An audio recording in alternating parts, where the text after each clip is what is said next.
So hello, this is Pete Pigeon. I'm the Chief Operating Officer here at Hobbs Group Advisors.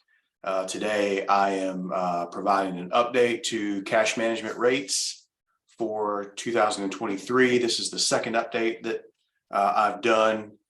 First one was in January. This is the February update. My goal is to do one of these each month to update our clients and others in the community on interest rates and available interest rates for cash management purposes. Most of these rates are through February 22nd. And like I said, we'll do an update every month to keep you informed. So we'll start by talking about the federal funds rate. Federal funds rate is basically the cost of capital. The Fed has been in the news lately about raising interest rates, about trying to slow down the economy. So you see here the most recent update, Fed met in the beginning of February, increased rates by 0.25%.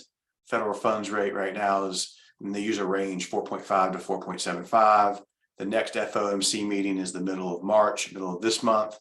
The expectation is that there's going to be another rate increase. We don't know what that's going to be, but the consensus is that it's going to be at least 0.25%.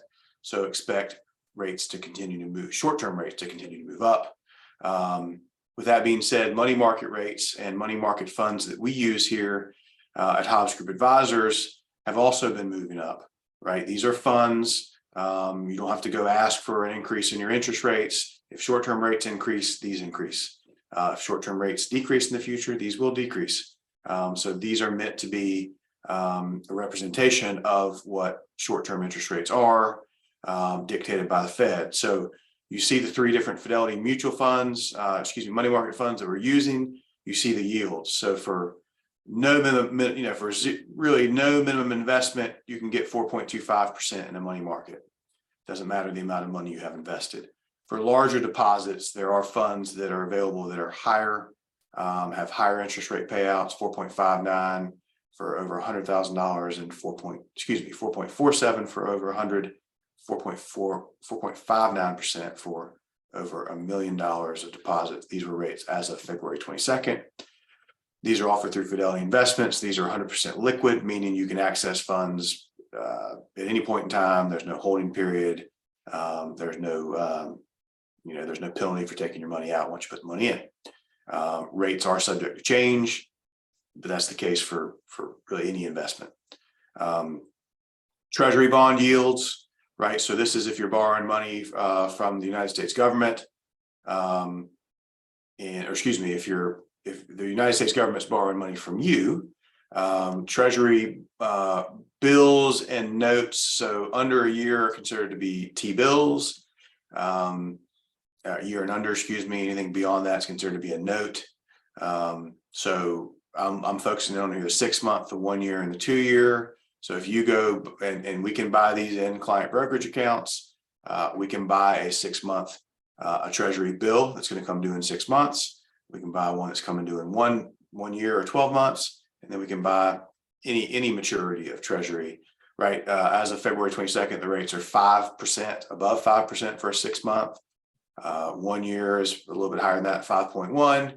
And then you see the further you go out 2 years, it goes down. That's called an inverted yield curve, meaning the further you go out, interest rates actually go lower because the market believes that these higher rates are not going to continue to stay this high. Now, that doesn't mean that that's the case. Markets can be wrong, but that's why you have this inverted yield curve. There are a few other reasons too. CDs are very similar. I'm just showing 3 different examples of CD rates. This was as of the 17th of February.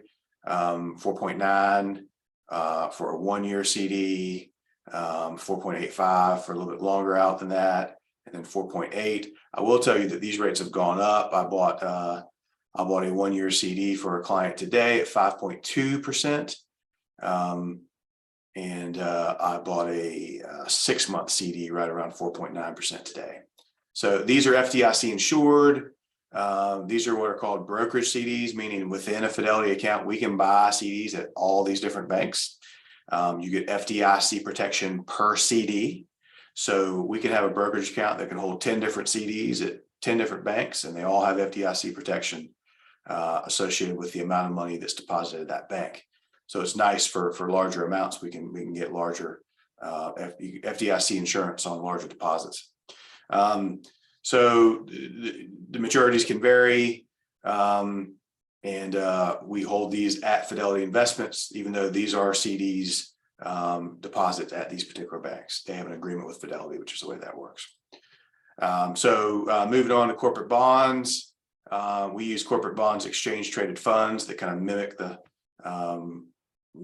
owning a bunch of individual corporate bonds, which is not easy to do. That being said, you see these maturities, these mature at the end of each year. So for a little bit less than 1 year, it's 4.88.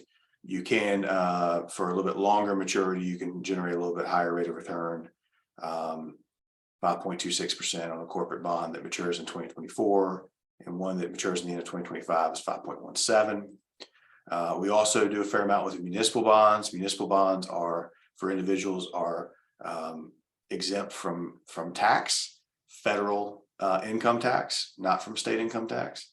So these municipal bond ETFs pay a lower yield, but they are tax-free. So we have to do something called a taxable equivalent. For clients that are in higher tax brackets, these make a lot of sense, because when you're in a higher tax bracket, the amount of tax as a percentage of your income goes up, which means the value of these tax-free municipal bonds is higher for someone that pays more in tax than someone who doesn't. So you see these rates, they are lower than the others, but that's because you don't pay tax on them. And then we do have access to treasury bond exchange traded funds. I showed you what the T-bill and T-bond rates were. These are meant to mimic those. They're not exactly the same, but they give you exposure to U.S. government securities in the form of an ETF, as opposed to buying individual treasuries. So why am I doing this video? Obviously, we're in the business of investing and managing investments for our clients. What we've found in our conversations with clients and prospects is that banks are not as aggressive in paying interest to their customers. Banks have customers, we have clients, we are fiduciaries, therefore we're legally obligated to get you the best deal. And so that is it's a discrepancy between fiduciaries and non-fiduciaries. Banks are not fiduciaries, therefore they do not have to give you market interest rates. So what we found is that for our clients that speak to their banks, they're not getting offered anything close to what these interest rates are, and we feel like you should. So our service for cash management we'll help people figure out what makes the most sense for them. We are going to charge an annual fee for doing it. It's between 0.25% a year and 0.5% a year, depending on the size of the account. And you can see here for accounts under $250,000, we charge 0.5% a year. And then up from there, we actually go down. We have a minimum fee, but more importantly, whether you choose to work with us or someone else, the point of this is to make sure that you are getting market interest rates on your cash, because what we've found is that many people are not. And so need to be aware, need to ask questions, and be willing to make a change if you're not going to get the answers you'd like to hear. Once again, my name is Pete Pigeon. I will be doing an update every month. So our next update will be for the month of March. If you have a question on this, feel free to reach out to us and send us an email. Probably the next time I do this, I'll have that information in the slides.